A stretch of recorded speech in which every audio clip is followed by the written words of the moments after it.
What is going on, guys? It is your boy, the Pat Goat Gaming, coming at you again with another video. And I know the first thing you're thinking is, where did the mustache go? Where's the mustache? I shaved it off, guys.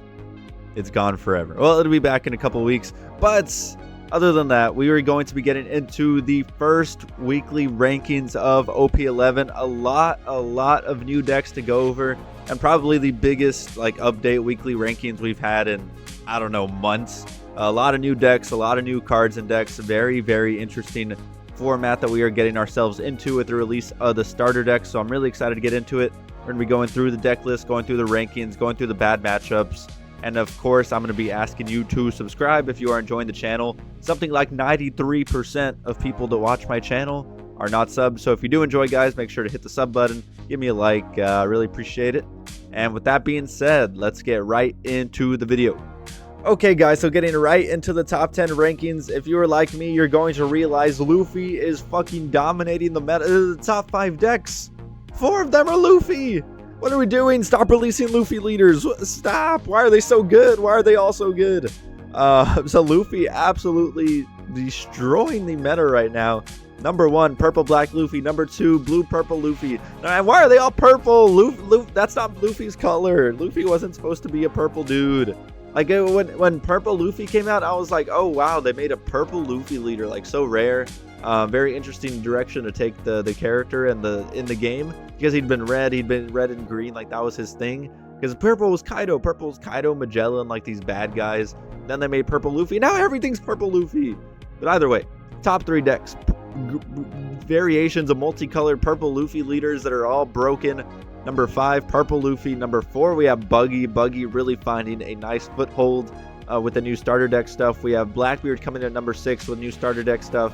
Bonnie has a couple of new starter deck inclusions, but her leader effect is just insane. Also, purple Luffy, 56% win rate.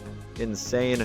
BELO Betty, just a very good meta pick right now. Very good into a lot of the best decks in the format with how aggro it is. Law struggling, but Law is really good. I think it just will take some time.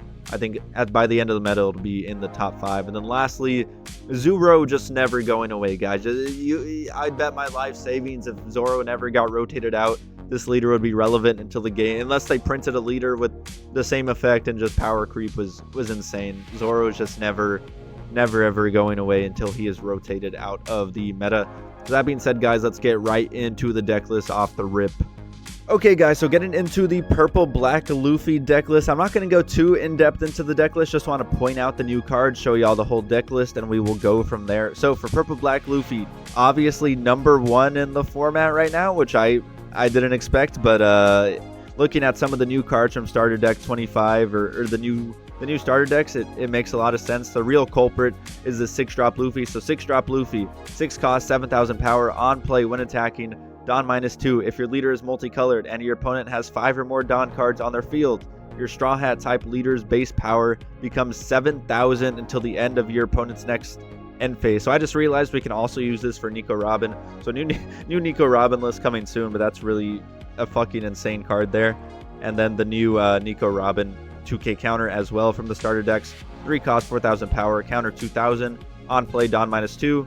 Add up to 1 Dawn card from your Dawn deck and set it as active. So works really nicely with your black purple Luffy. It lets you gain a Dawn, and it's also a 2K counter. So very nice. Next, getting into the blue purple Luffy. Blue purple Luffy, nothing new from the starter decks, guys. Just kind of your good generic blue purple Luffy stuff. If you need a blue purple Luffy list, this is a very good place to start here. Very nice list. Next, getting into green purple Luffy, which I did not expect to be at the forefront of the OP11 meta, but here we are. It has no new cards. It's just doing the same thing it was doing in EBO2. So if you're looking for a blue purple Luffy or a green purple Luffy list. Also, why are the top 3 decks Luffy, Bandai? What the fuck are we doing? Yeah, this is a solid list. Nothing new. Next, getting into Buggy. So Buggy got a lot of new support from the starter decks. I just want to get into a couple of them. So the big ones are the new 4-cost Buggy. So this is a 4-cost, 1,000 power, counter 1,000, activate main. You may trash 1 card from your hand and trash this character. If your leader is Buggy, play up to 1 cross skill type character with a cost of 6 or less from your hand. So you're able to do with this 4-cost Buggy is you're able to trash it, play down your 6-cost Mihawk, and get a lot of value that way. You're also able to really spam the board very, very quickly. So you trash this, you can use your buggy ability, and it just gets out of hand very quickly with the power on board that you're able to establish with your buggy. Very, very nice. So that's one of the big additions. We also have the new 8-cost Crocodile Mihawk. So this is another really good addition from Starter Deck 25. On play, draw 2, trash 1. Already very well, very nice. Then play up to 1 cross skill type character with a cost of 4 or less from your hand. Once per turn, if your cross skill type character would be removed from play by your opponent's effect, you may trash 1 card from your hand instead. So it draws you a card, it's board protection, it cheats out a character. It's also not a horribly sized body. Like 8-7 is, it's not good, but it's not bad. Like if it was 8-6, it'd be a little disappointing. So you can play down this Crocodile Mihawk, play down your 4-cost buggy, trash your 4-cost buggy, play down a 6-cost Mihawk, and just keep the train going. Just absolutely insane. You're able to establish such a big board and protect it with the Crocodile Mihawk, and then you can play your 10-cost buggies and just do your thing from there. So very, very cool to see Buggy towards the top of OP11. Very, very nice. And Blue just hasn't had a lot of representation besides Dofi. Blue, Purple, Luffy, he's not blue. He's not a blue leader. He does not feel like a blue leader. And Buggy also doesn't feel like definitely not a control leader. It kind of feels like a variant of Dofi, spamming board, protecting board, and some removal options as well. So not the blue I'd like to see in the top here, but still blue regardless, and Buggy's a cool character, so I'm happy about it. Next, getting into Purple Luffy. So Purple Luffy, running anything new? Okay, we have a couple of new things. So we have 8-cost Katakuri making its way into Purple Luffy, which I'm not sure is a new inclusion, but either way, 8-cost Katakuri, a very nice card. And we also have Conqueror of 3 Worlds Ragnarok from EBO1. 5-cost, down -1, K up to one of your opponent's characters with a cost of 8 or less. So this finding its way into the Purple Luffy list, running 2 of, so very, very cool there. And besides that, just running your good Purple Luffy stuff. Next, the Bonnie. So Bonnie still finding her way into the top 10. Bonnie's leader ability is just too good to ever be outside of the top 20, and probably always finding her way somewhere into the top 10. Leader ability is just so insane. So we have a couple of new cards from the starter deck. So we have the Basil Hawkins, counter 2k, 4 cost, 4000 power, end of your turn, set up to 1 of your Dawn cards as active. So it works perfectly with your Bonnie leader ability. I believe this X Drake is new. Yeah, X Drake, 5 cost, 5000 power, counter 2000. If your leader has Supernova's type, rest up to 1 of your opponent's characters with a cost of 5 or less. Then set up to 1 of your Dawn cards as active at the end of this turn. That's insane. Why is that a 2k? That's really works perfectly with Bonnie. Now, so Bonnie got some really nice 2Ks that make her a little bit more consistent. And I believe we also have... Nope, that's the only new cards they're running. They are running 4 of these Zoros. So I'm guessing there's not a lot of removal in this format, and Zoro's just able to come down and absolutely end games. And even if there is removal, people are not running a lot of it. Like, there's not a lot of decks just running a bunch of Red Rocks that are able to deal with 9-cost Zoro. So Tashigi being able to, if it's on board and you play down your 9-cost Zoro, it's probably going to make it through the turn, and you're going to get some huge swings off. So Bonnie finding some new tech, finding some new cards in a very nice spot in the meta.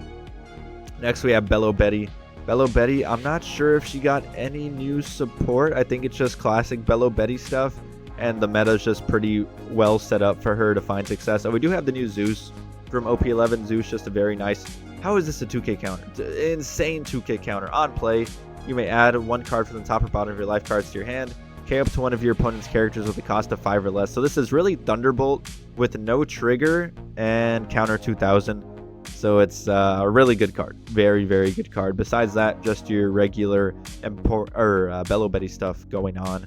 Next, we have Green Yellow Law. Green Yellow Law is a sick deck with a lot of new good cards to put into him. I think it would be further up the list. Like right now it's at 9. I think it'd be further up the list as we go further into the meta. I think it'll eventually find its way into the top 5 just because its cards are so consistent. Its leader ability is so good. It can play so many different ways. Just probably needs some getting used to from a lot of the players. So new cards, we have the Capone Gang Beige. So 2 cost, 1000 power, counter 1000 blocker. Once per turn, if your Supernova's type character other than Capone would be removed from the field by your opponent's effect, you may add it to the top of your life cards face down instead. So very nice there. And then we have the new Kitten Killer from ST24. It is a searcher. It's not only a searcher, but on your opponent's attack, you may trash this character, set up to 1 of your Dawn cards as active. So you can use this with your Bonnie ability Obviously, this isn't for Bonnie, but is Law running? Oh, yeah, we're running a 1 cost event here that'll make use of that Kid and Killer ability. So we're running the Room from OP10. If you have 1 or less life cards up to one of your leader characters gains plus 2,000 power during this battle. Then set up to one of your characters with a cost of 5 or less as active. So very, very nice 1 cost event there. And besides that, good green, yellow law stuff. We're running the Cavendishes. We have the Bonnies. We have the 5 cost Bonnies. Just, yeah, classic law list. And lastly, guys, Zoro is just no new cards. I'm Zoro. I play animals. I'm a good deck. I can spam board and I can swing at your face. Zoro's just never going to go away, guys. There's no possible way Zoro leader will ever go away until we have a rotation. Zoro's just too strong. His leader effect is too consistent. There is so much value from just a 1 Dawn, and it makes you a 6k swing, so you're not sacrificing anything. You get so much benefit, and you have so many good red rush characters to play off of. So yeah, guys, those are the deck lists. Let's go ahead and get right into the matchups here. So for matchups, what are we looking to counter some of the best decks in the format? So Blue Purple Luffy's worst matchup here is into BELO Betty, so that kind of, and Zoro. Zoro's actually shitting all over Blue Purple Luffy the most. So 36% win rate into the Zoro matchup, 38% into BELO Betty. So Blue Purple Luffy just struggling a little bit with that aggro, struggling against Buggy as well. So that's really, really nice for Buggy, struggling against Law and struggling against Purple Luffy. Black Purple Luffy, let's take a look at their matchups. Getting destroyed by Bonnie, 30% win rate into Bonnie, 42% win rate into Green Purple Luffy. BELO Betty getting absolutely hosed by Buggy, not even freaking close. And Green Purple Luffy here. Green Purple Luffy, very consistent matchup spread. Oh my god. Its worst matchup is a 41% into BELO Betty. Besides that, 50, 63, 46, 68, 57, 53, 52, 45, 53, 60, 43. Green Purple Luffy just very consistent across the board. And Shanks is out of the top 10. Oh shit. Shanks out of the top 10. Did not realize that. Shanks is gone. Blackbeard. How is Blackbeard doing? So Blackbeard seems it's just struggling against all of the Luffy decks. So 37% into Green Purple, 46% into Black Purple, 38% into Blue Purple, 43% into Buggy, 38% into Luffy. So Luffy just absolutely destroying Blackbeard. And of course, the 25% into the Zoro matchups, just getting hosed, getting absolutely hosed. And Buggy's matchup, let's take a look at this, and then we will go on our merry way, boys. So Buggy, 32% into Green Purple Luffy, beats Blackbeard, beats Blue Purple Luffy, does not do well into Black Purple Luffy, 39%, beats Shanks, beats BELO, doesn't do well into the Bonnie, expected, doesn't do well into the Law, expected. Kind of gets hosed by Purple Luffy, which I wouldn't have expected. I don't know why Yamato's on this list. I guess she's like 1st or 2nd or 11th or 12th on the list. And then gets a little bit hosed by Zoro. So not a very... I was looking at the wrong thing. Sorry guys. So 32% into Green Purple, 39% to Black Purple, 55 into Shanks, 74 into BELO, 38% to Bonnie, 33% to Law, 33 into Pluffy, 60% into Yamato, and 87% into Zoro. Holy, the absolute major Zoro counter coming in from Buggy here. And yeah, so Zoro just getting hosed by Buggy. Yeah, that's about it, guys. Let's see if we see any ridiculous numbers. 23%. Shanks getting absolutely hosed by Blue Purple Luffy. Oh my god. 23% into Blue Purple Luffy. And that's insane. Holy, never thought I'd see Shanks with a matchup that bad. And Zoro getting absolutely dominated by Buggy. 13% there. And yeah, guys, that is about all from the matchups. So yeah, those are the deck lists. Those are the matchups. Hope you guys enjoyed. We're in for a really interesting meta. We're in for a very interesting meta. I'm really excited to see where this goes, because there's a lot going on, a lot of new cards, a lot of new leaders being tried out and cards being experimented with. I'm excited to see where people take it. So with that being said, guys, hope you enjoyed. If you made it to the end of the video, don't forget to sub, drop a like, and yep, that's about it, guys. I'll see you later.